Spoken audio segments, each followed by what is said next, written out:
Hey everyone, welcome to the video. Let's go over the 7-game NBA slate for today on Draftkings. But before we continue, as always, if you guys could just leave a like, and if you're new to the channel, please hit that subscribe button. Really helps me out. Really appreciate it. You also follow me over on Twitter. I'm at ChrisPennell16. And if you do want to support me over on Patreon, it's seriously much appreciated. I'm getting close to 100 Patrons, which is absolutely awesome. So double thank you to any, if you're watching this video, that do support me over on there. Seriously, thank you.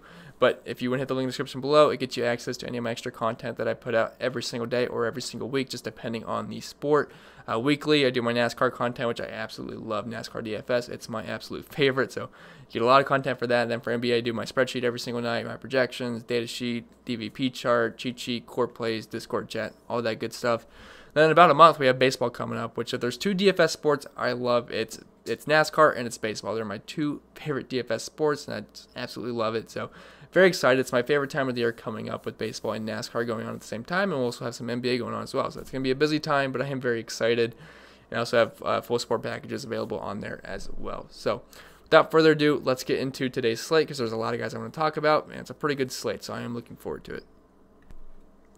All right, so up top in this slate, we got the two Lakers studs, which is my favorite spend-ups of the slate. Yes, I know Giannis is on here, but I really like the spot for the Lakers going up against New Orleans. This is going to be a elite game environment here. We have a near 240-point over-under. It's at 238.5 right now. I could see that getting close to 240 by game time, but the Lakers have a 123.25 implied team total and only an 8-point spread, so I expect a lot of points to be scored here, and if the Pelicans keep this game pretty close, which I think they can, because they have some firepower on offense. They got Drew Holiday, Lonzo Ball, Brandon Ingram, Zion Williamson, so I mean they can hang with them. I mean they're probably going to give up a lot of points, which I don't think. It's almost a given that they're going to give up a lot of points here, but they can stay at the par offensively. This should be a really awesome game for DFS purposes because there's a lot of big names in this game. You got LeBron, Anthony Davis, Ingram, Zion, so a lot of firepower. So I'm looking forward to it.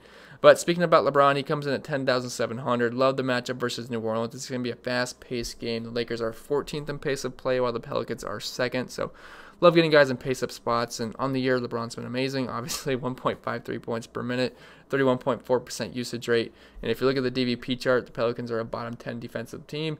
And whatever position you want to call LeBron, point guard, small forward, whatever, he pretty much plays everything. They're ranked 29th versus point guards and 20th versus small forwards. This is a great matchup for LeBron. And I don't see why he couldn't get over 60 fantasy points here and maybe get a triple double. We know he's gonna get the passes. We know he's gonna get, not the passes, the assists. And we know he's gonna get the points and always throwing some rebounds. So definitely gotta have interest in LeBron, especially if this game stays close. He should be able to absolutely smash that price tag. And then right below him, we got his teammate Anthony Davis, who comes in at 10,300. I like it when he's below 10K, but I can't get too greedy here because obviously he's not a below 10K player. They price him down there a lot, which is always a little bit of a mistake. But 10,300, it makes you think about it a little bit, but I definitely like Anthony Davis, and he's going up against his old team, the Pelicans, so there's always some extra juice there. And comes in at 10,300, like I said, but I think he can smash New Orleans here. Again, it's going to be a fast-paced game. There's a high total, 238.5. Pretty tight spread at 8 points, especially for the Lakers, because we're pretty accustomed to them being double-digit favorites most nights. So 8-point spread I do like to see. His numbers have been strong all season, 1.46 points per minute with a 29.6% usage rate. If you head over to the DVP chart, New Orleans, they rank 22nd versus power forwards and 20th versus centers. So, and he's going up against his old team if you guys like narratives. So Anthony Davis, I do think he's a tremendous play, and if you can't really go wrong with either LeBron or Anthony Davis. If you can fit in both, that's great. I'm not totally sure if we're going to be able to. I haven't tried to make lineups yet at all, but if we have enough value and you can fit in the two Lakers studs, I think that's a great way to go. And they're the late night hammers, which I guess there's a 10:30 game, but still they start at 10, so they're late night hammers. And I always like having the Lakers studs as late night hammers because you got like 140-point upside if you have them both. So definitely like both. If you had to pick one, I think it's a really tough choice. LeBron feels a little bit safer because Anthony Davis can always go to the locker room, but both of their upsides are absolutely insane. So both are tremendous options. So it's pretty much up to you guys. Personal preference of which one you want to play in your lineups. If the guard position is going to be stronger tomorrow, you could play, if there's more value at guards, you could play Anthony Davis. If there's more value at forwards/centers tomorrow, you can play LeBron if you want to go that route. Then going down to Nikola Jokic here, I expect really no one to play him, considering everyone's going to be wanting to play LeBron, Anthony Davis, and people are going to want to play Giannis as well, even though he had a pretty bad game versus the Wizards last night, which is pretty odd. Considering that game stayed close, if I told you guys that the Bucks were going to go to overtime with the Wizards, you'd probably think that Giannis is getting close to 100 points. But he did not have a good game. I think he finished in the 40s. Just very bad game from Giannis. But I could understand going back to him, but I just don't have him listed on here because I just want to play the Lakers guys, so I'm not going to list everybody here. I know that I have a lot of people listed here, but I'm not going to list everybody, so prefer the Lakers studs over Giannis. But Nikola Jokic, I expect him to have no ownership, but going up against Detroit, if this game stays close, again, I don't like projecting blowouts because when you try to project blowouts, that can bite you, that can come back to bite you. I mean, like, again, like if you faded Giannis because you thought that game was going to blow out, obviously it worked in your favor because Giannis had a bad game. But, you know, most nights if that game goes to overtime, Giannis is absolutely crushing. So, although I guess you could make the argument that they went to overtime because Giannis wasn't having the greatest game. So they could go both ways. But Nikola Jokic going up against this Detroit team that's pretty much just given up on the season. I mean, if this game can stay somewhat close and he gets mid-30s minutes, he should be able to smash here. But again, I know that's a concern because they are 12-point favorites, but I don't like projecting blowouts, so just in a vacuum, this is a pretty good matchup. If you look at the numbers or the DVP chart for centers versus Detroit, it would suggest Nikola Jokic should have a pretty good game here. They do rank 24th versus centers, 19th versus power forwards.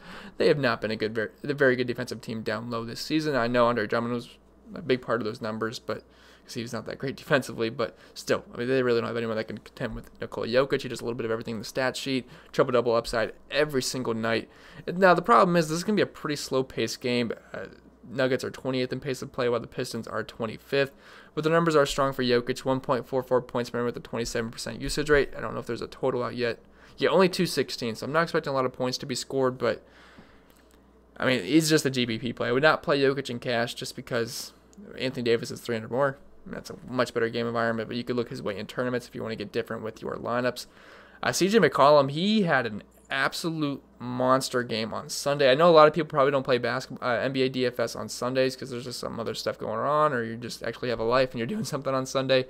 But if you played NBA DFS on Sunday night, McCollum had a 70 burger. I believe he hit 70. He went off. I don't remember how many live points he scored, but he was on absolute fire, and he crushed. It was versus Detroit, and, man, he absolutely murdered. And Damian Lillard's going to continue to miss games here, and so we can look McCollum's way. Now, they priced him up all the way to 9,000, so it's not like he's some gimme play when he was 6K. And, you know, the last game he was 8,400, and, I mean, he's not going to score 70 points every single night, but you were just fine paying 8,400 for CJ McCollum the other night. But, man, I don't feel great about paying 9K for McCollum, but man, he has been very, very good with Damian Lillard missing these past couple of games. And now he gets a rough matchup versus Boston. I will say that if you head over to the DVP chart, Boston is one of the best defensive teams in the league. They rank 4th best, and they rank 4th versus shooting guards and 4th versus point guards. So this is not a great matchup for CJ McCollum. But the guy's a good player, and I mean, when you take Damian Lillard off the court, his numbers just get a big increase. So if you look at his regular numbers on the year, averaging 1 point per minute and a 26% usage rate, you take Damian Lillard off the court, he's about 1.2 points per minute, right around there, and about a 34% usage rate. He's the man when Damian Lillard is off the court. So I know it feels weird paying 9K for CJ McCollum, but I totally get it in tournaments. I'm not going there in cash games because, I mean, 1,300 more I can get Anthony Davis, and just most nights that's much safer than paying 9K for CJ McCollum. But I just wanted to point out how good he is with Damian Lillard off. So you can look his way in tournaments. Not going to play him in cash games. Sabonis, he comes in at 9K. I don't love paying 9K for Sabonis. I think him and CJ McCollum are both overpriced. But I do like the matchup for Sabonis, and also Jeremy Lamb's going to be out. And if you run some of the numbers, he gets a slight boost with Jeremy Lamb off. I believe he's like at a point, like about 0.1 or right around there, point per minute boost, which isn't a lot, but it at least helps a little bit. But you got to like the matchup down low versus Charlotte. If you head over to the DVP chart, Charlotte is just so bad defensively versus big men. They're right up there, but Chicago is being just so awful down low. They rank 28th versus centers and 26th versus power forwards. So obviously that's right up Sabonis' alley. Now again, this game environment sucks. It's just about as bad as this Nuggets and Pistons game. But I mean, they're 25th in pace of play. The Pacers and the Hornets are 30th. I mean, don't like the game environment at all, but he should excel in this matchup down low. On the season, 1.22 points per minute with a 23% usage rate. Again, slight bumps when you take Jeremy Lamb off the court. And also, if Oladipo misses the game too, he's also questionable. He also gets a bump just because it takes a high usage player off the court. Not that Jeremy Lamb's a high usage player, but Victor Oladipo for sure is. So yeah, Sabonis, he's very expensive. He's just the GPP play. Would not play him in cash games, but love the matchup for Sabonis, and I doubt anyone plays him considering he's priced around close, not around, but close to Anthony Davis, Nikola Jokic. So going down, Jason Tatum, again, another guy who's just he's very expensive. So you can look at these guys in tournaments and would not play him in cash games. But Jason Tatum's coming off a monster game versus the Lakers. And I believe that was on the single game. I don't think it was on the main slate. I believe it was on the single game on Sunday. No, I think it was Saturday. Either way, he had a very, very, I think he had 41 real life points. He balled out. But now he's all the way up to 8,800. But I do like the matchup. And we know Kemba Walker is going to be out. And if you take Kemba Walker off the court, he has about a 32% usage rate. And he's at 1.2, 1.3 points per minute. So he's obviously amazing if you take Kemba Walker off the court. Problem is he's priced all the way to the moon. And there's no total out yet for this game. I have to imagine it's going to be pretty high because the Celtics obviously aren't bad, and the Portland defense is not great at all. So I have to assume this is going to be a pretty decent point total here. I want to say it's probably going to be around 230, but it's just the best guess. But pace of play for the Celtics a little bit. They're 16th in pace of play, while the Blazers are 11th. And on the year, I already talked about his numbers, but he gets a pretty good boost if you take Kemba Walker off the court. And if you head over to the DVP chart, Portland's been awful defensively all season. I believe they're 1, 2, 3, 4. Yeah, they're 5th worst this season. So they've been actually getting worse as the season goes on. They were hovering around 8 or 9 for a while. They're all the way down to 5th now. So yeah, but it's a good matchup for Tatum. They're ranked 28th versus power forwards, 20th versus small forwards. So you can certainly look Tatum's way. I have no problem with that whatsoever. Right below me, we have Andrew Wiggins, who is listed as probable for this game. So it looks like he's going to be good to go. I believe he actually doesn't have any injury designation. But he comes in at 7,800. I don't love playing Andrew Wiggins because I really don't think he's that great of a player. He tends to let me down a lot whenever I play him. He's just one of those guys I can't really get right. I might have got him right like maybe once or twice all season, but unfortunately I played him more than once or twice this year. I actually played him on Sunday. It did not work out very well at all. But yeah, Andrew Wiggins, 7,800. It's actually a good matchup versus Sacramento as a guard / small forward. If you head over to the DVP chart, Sacramento, they're good defensively versus big men, but if you look at them versus guards and small forwards, that's their weak spot. They rank 18th versus point guards, 20th versus shooting guards, and 22nd versus small forwards. So I do like the matchup for Andrew Wiggins, and there's no total out yet for this game, but I don't think it's going to be too bad. And we also have Draymond Green questionable and Marquise Chris is questionable. And if you take those guys off, I mean, it's going to be a lot of Andrew Wiggins, Damian Lee, Eric Paschall, who did not have a great game last time out, Jordan Poole, maybe a little bit of Kai Bowman as well. So I don't mind Andrew Wiggins. He's got the upside, but it's just hard trusting the guy on the year. 27% usage rate, over a point per minute.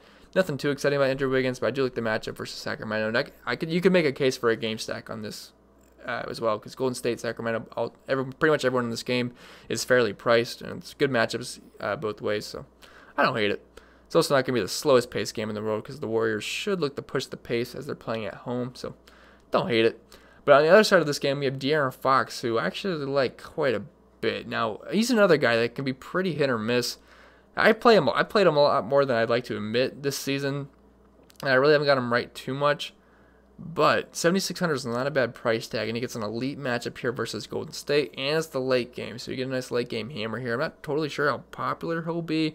At first, when I saw his price, I thought he might be a little popular, but I feel like everyone gets the feeling that he lets them down, which is the same feeling I have. So I don't know. That might keep his ownership down a little bit, but I do like the price tag here. We know the guy's got upside. I mean, he's got 60-point fantasy point upside. Not saying he does that consistently at all, but he's got the upside, and I do think he can get us over 35 points here. But I got him for 30 to 35 minutes here in this game, and it's a great matchup versus Golden State. Pace up spot. They're 11th in pace of play compared to their 21st in pace of play. His numbers are strong this season. 1.2 points per minute, 29.6% usage rate. If you head over to the DVP chart, Golden State is the 4th worst defensive team, and they rank 27 versus point guards, 26 versus shooting guards. So, love the matchup for De'Aaron Fox. I think he's fine in all formats. Gordon Hayward, he comes in at 7,400. If you take Kemba Walker off the court, Jaylen Brown gets a boost, Jason Tatum gets a boost, Gordon Hayward gets a boost, Marcus Smart gets a boost. It's as simple as that. So he's going to play mid-30s minutes here. 7,400. Love the matchup versus Portland. He's over a point per minute when you take Kemba Walker off the court. DVP chart, Portland ranks 20th versus small forwards. So don't mind Gordon Hayward. Not going to my way to play him, but you could certainly do worse than playing Gordon Hayward on this slate. So an interesting case here is Christian Wood. It's just hard to trust Detroit with whatever they're doing right now, and obviously there's tons of blowout risk here. He is just a straight tournament play only, but the guy's got major upside. I mean, he's got 40, 50-point upside every single night now with all the guys that are out for Detroit. No Markieff Morris, no Andre Drummond, no Luke Kennard, no Blake Griffin, if I already said that.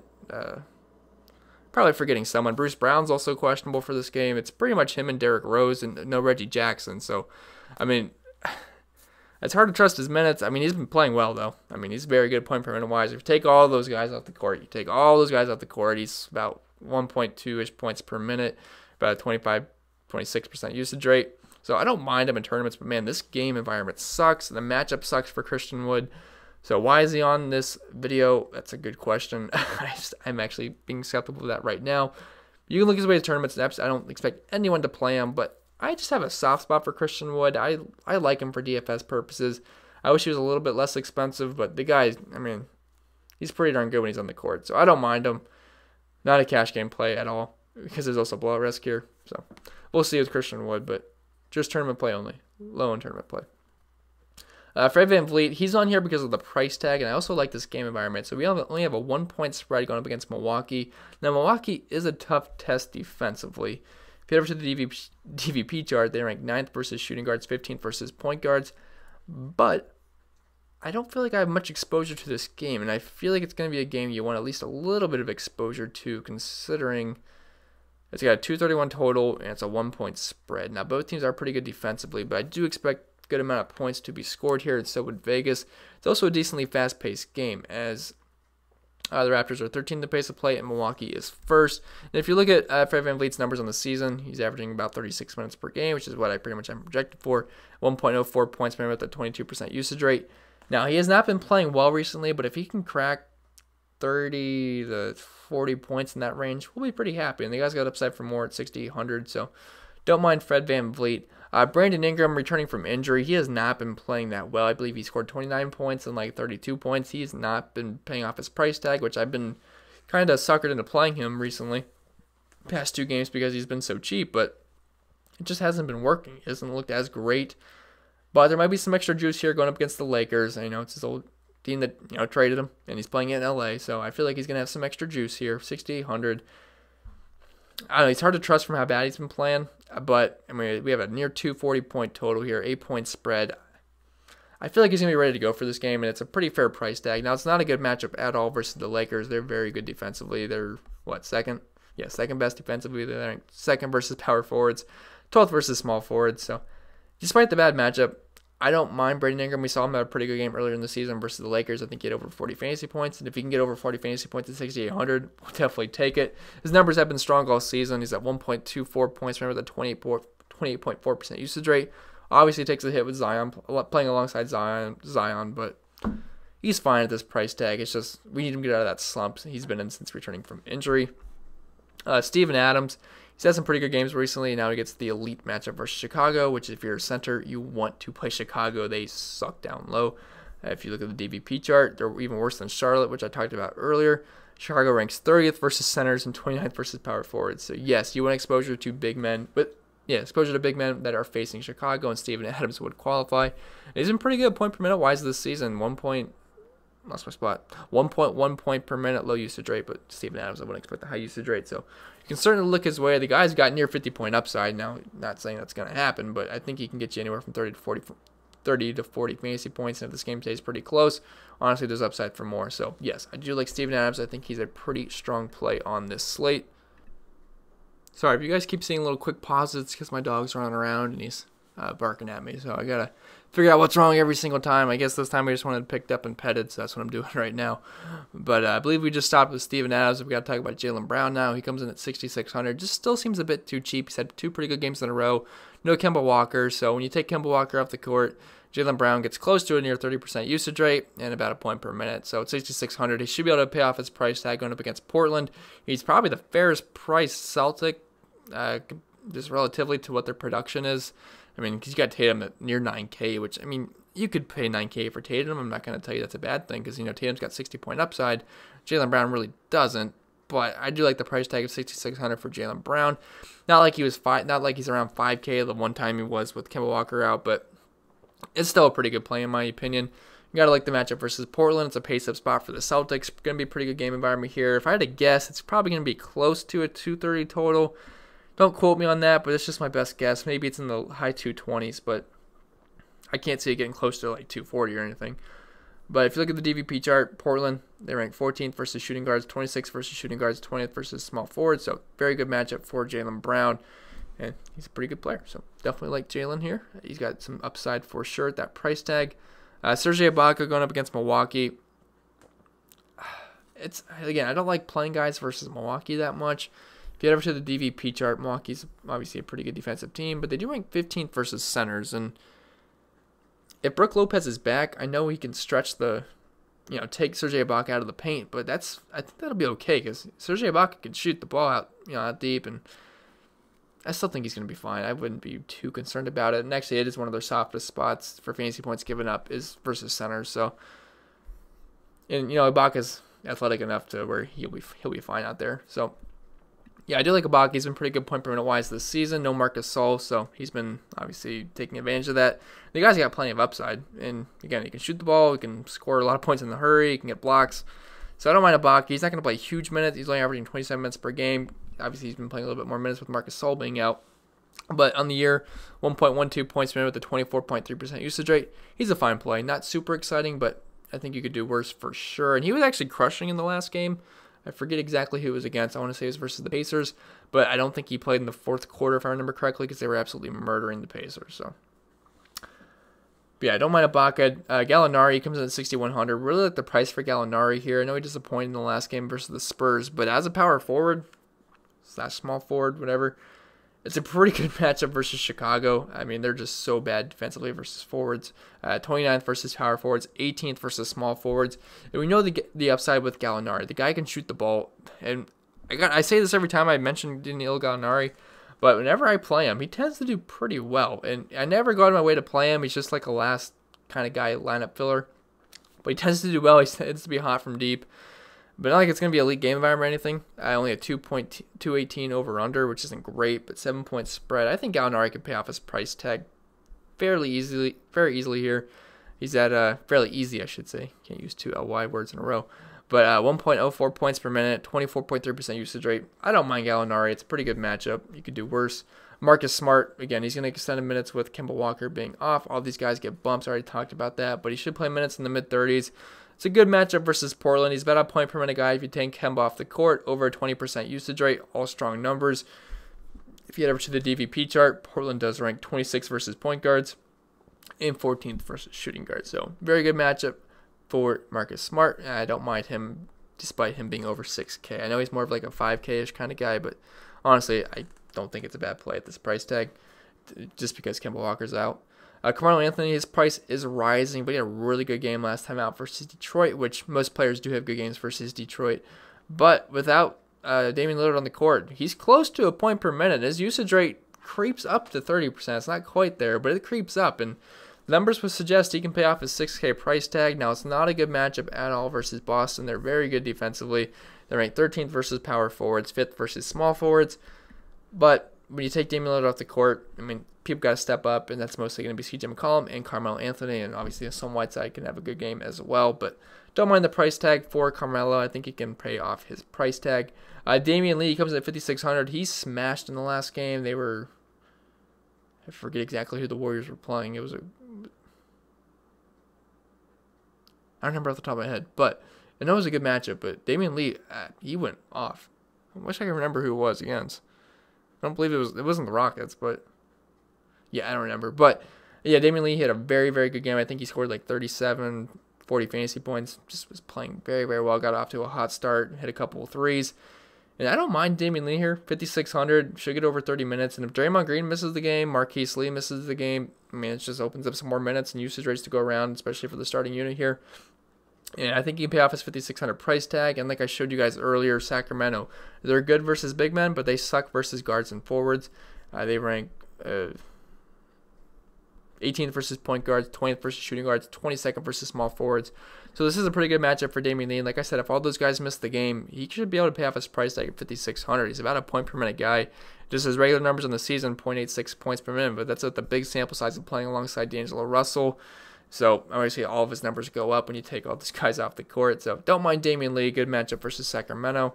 Also the late game, so I always like getting late game exposure. Kobe White, This is not a good matchup versus OKC, but sometimes you just got to ride the hot hand. And I've actually liked Kobe White quite a bit the past 2 nights, and he's not been that popular.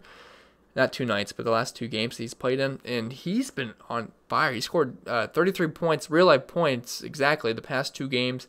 He's just hot from deep right now. I believe he hit 7 threes in the last the 2 games ago, and then he hit 5 threes in the last game, I believe, if I remember correctly. But when you're hot, you're hot. So sometimes you just got to ride the hot hand. And I do not like the matchup versus OKC, and his price is getting up there. But if you can keep the hot hand, I mean, when you're hot, it doesn't matter what the matchup is. You're just going to be hitting your shots. So I don't mind Kobe White here. The upside is there for sure when he comes off the bench. I mean, he's got 23.6% usage rate, 0.88 points per minute, but there's a lot of injuries on Chicago. Now, there may be a couple guys coming back. I believe Wendell Carter is questionable. Otto Porter is doubtful, but we'll have to see if they play, but that doesn't really affect the guard position too much. So Kobe White, GPP play for me, not playing him in cash games because he can be volatile, but when you're hot, you're hot. So that's the kind of guy you want in GPPs. Bogdanovich, this is just getting exposure to this game. I think this is a pretty sneaky game stack. I'm not sure if it'll actually be sneaky, but you can stack. I always say snack. You can stack this game up for sure. Everyone's pretty fairly priced here, so I mean you could go with a couple of Laker studs and maybe just games like kind of secondary game stack this Sacramento Golden State game, and you're gonna get a lot of late game exposure. So probably be last for a while. But if these games pop off and your 2 Laker studs pay off, I mean, you could certainly be in the green for sure. But yeah, Bogdan, he's a volatile player. I mean, there's some games where he'll score in the low teens, and there's some games he'll score in the 30s. He's just very volatile, up and down. Really would never recommend him for cash games unless it's a smaller slate, but I think there's better places you go than Bogdan in cash. But you can certainly look his way in tournaments. He's not going to play big minutes, but he's got a 22.8% usage rate, 0.91 points per minute. I think you could certainly do worse than playing Bogdan on this slate. Will Barton's fine. It's a good matchup versus Detroit. They've pretty much given up on this season.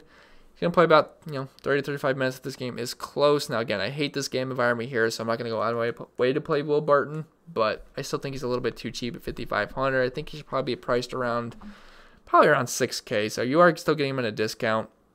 He's been about a point per minute guy this season, lower usage rate, but if he's going to get about 30 minutes, he should be able to get about 30 fantasy points, which is not too bad at $5,500. All right, still talking about this Golden State-Sacramento game. Jordan Poole, he's been pretty consistent. He's been pretty much around 20 to 35 fantasy points for a while now. And his price is getting up there. He's not free anymore. I remember the one time I played him, he was like $3K. Now he's in the mid $4K. Now he's all the way up to $5,400. So it's getting a little bit up there. But if some of these guys miss for Golden State, I mean, he's going to be locked into about 30 minutes. I've got him for like 29 right now. So that should be fine at $5,400. And he's been closer to a point per minute guy when you take all those guys off the court. Obviously, no D'Lo, the usage rate goes up. And he's not the worst player in the world. Again, it's a good matchup versus Sacramento. They do struggle versus guards. I've said this probably about 20 times now, so I'm not going to repeat myself. But Jordan Poole, he's fine. I think this is a sneaky game stack. It's also the late game, so don't hate getting late game exposure. Harrison Barnes, he's been playing pretty well. And it's also a revenge game. I don't know if he cares too much, but it is a revenge game versus Golden State in Golden State. So maybe he's got some extra juice in this game. I don't know. Do I like playing Harrison Barnes? No. Have I ever recommended Harrison Barnes before? No, I think this is actually the first time. But he has been playing well, getting over 30 fantasy points, 5,300. Good matchup versus Golden State. And if Draymond Green misses, it also softens up the defense a little bit as well, especially for Harrison Barnes, who could potentially see some Draymond Green defense. But, he's going to play mid-30s minutes, and he's been playing decent. So I'll give him credit there, but his numbers on the season, it's pretty bad. 0.75 points per minute with a 17% usage rate. But I do like his recent form, but probably will not play him in cash games, but he could certainly look his way in tournaments if he continues playing well. Paul Millsap, it's going against Detroit. They suck defensively versus power forwards. They rank, I believe, like 20 or 19th. Still near bottom 10 in the league. Paul Millsap had a monster game versus Minnesota in the last time out. And like I said, I was worried about playing some of those Nuggets guys because I was worried about the game staying close. It's not like any of the Nuggets guys went off, but the game stayed decently close pretty much the whole game. So I don't like projecting blowouts. So Paul Millsap can get full run here versus Detroit. I think he can have a pretty good game on the year. Paul Millsap's at 1.02 points per minute with a 20% usage rate. Not too bad. Never plays huge minutes, but I don't mind it. Miles Turner, pretty much the same exact matchup as I talked about Sabonis earlier. They rank, 29th versus centers. So I think Miles Turner can have a pretty good game here. And if you take Jeremy Lamb off the court and if Victor Oladipo potentially misses, he actually gets the highest point per minute bump out of any player on the Pacers, which I thought was pretty interesting. wasn't the biggest sample size in the world, but I found it interesting that he actually had the biggest bump. Only 5K. He can pay off his price tag versus Charlotte for sure. On the year, he's at 0.92 points per minute. That gets closer to a point per minute if those guys miss the game. Low usage rate, but I mean, Miles Turner at 5K, I think you could certainly do worse. He could get you a cheap double-double, and he's certainly got upside. So Miles Turner, I don't hate it.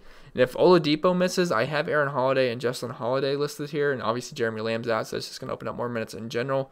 But Aaron Holiday, he was, I believe, minimum price 3K in the last game. Ended up playing about 30 minutes, and I think he went 9X, so he played very well. Now they upped his price tag to $4,600, but if Victor Oladipo misses this game, we can certainly bump up his minutes, and it's not a bad play. I mean, his numbers on the season, 0.86 points per minute, 20% usage rate. You take those guys off the court, those numbers go up a little bit. So Aaron Holiday, just keep your eyes open for the Victor Oladipo news. As of right now, he is listed as questionable, so we will see, but he could certainly become in play for sure. Harry Giles, I'm not totally sure, but either way, he's a pretty good value play on this slate. Should get the start at center, and he's been playing pretty well. And he gets a good matchup versus Golden State. They're not. I mean, they just really aren't good defensively at all. They traded Billy Cauley-Stein, who was one of their better defenders. So if he gets about 26 minutes here at 4,400, he should be able to pay off his price tag, especially versus Golden State. And on the year, he's been at 1 point per minute, 19% usage rate. Not too bad for his price tag. He's had a couple of games scoring over 30 fantasy points. So I don't think Harry is the worst play in the world on this slate. Then Justin Holiday, he should get close to 30 minutes. Now, is he a high usage rate player or good point per minute rate player? No, not at all. 0.74 points per minute with a 13% usage rate. But if you take Oladipo off the court, if he misses the game, and Jeremy Lamb, he should play about 30 minutes. So Justin Holiday, I don't hate it. Again, we don't have a lot of elite value plays on this slate, but I think you could do worse than Justin Holiday at 4,100. And before we get out of here, there's one more guy I wanted to talk about. I kind of forgot I put him on the list. But Daniel Tice, he comes in at 4,900. He's been playing pretty well, and it's surprising me. I was not expecting him to be playing this well just at all this year, but he's been impressing, and he's had actually a couple 40-point games. I know recently I think he had like a 40-something point game. He's playing pretty well. But good matchup versus Portland. Obviously, take Kemba off the court. Everyone's going to benefit. So Tice should play close to 30 minutes, and he's been pretty good point per minute-wise this year. He's at 0.98 points per minute. Not too bad for some of the 4,900. Love the matchup versus Portland as a big man. Portland ranks 28th versus power forwards and 26th versus centers, and his Cantor does not play a lot of minutes whatsoever. So Daniel Tice, not too bad at 4,900. So almost forgot to talk about him, but I don't think he's the worst play in the world. But before we get out of here, I do want to talk about the sponsor of the show, OverlayDFS.com. Alright, so if you've been watching my videos for some time, you already know what this is, but if you're new to the channel, this is OverlayDFS.com. It's a really fun DFS website to play on and go over and sweat the games. I really do enjoy it. I would not recommend it to you guys if I didn't play there already myself, and I've actually gotten a lot of good feedback from people in my Discord chat that do enjoy playing on Overlay DFS, and I'm not just making that up. I've had people message me and said they really do enjoy playing over there, and they've been sweating out the games, and they've asked me some advice on it, so it is pretty fun to play on, and it's a very simple to understand how to play website. So it's pretty much pick 'em based. So if you thought Colin Sexton was going to outscore Larry Nance on this slate, you pick Colin Sexton. If you thought Embiid was going to outscore Bradley Beal, you pick Joel Embiid. And if you thought Luka was going to outscore Trae Young, which he should have, but he barely played at all in the fourth quarter, you picked Luka. And whoever scores the most fantasy points, you win that matchup. It's as simple as that.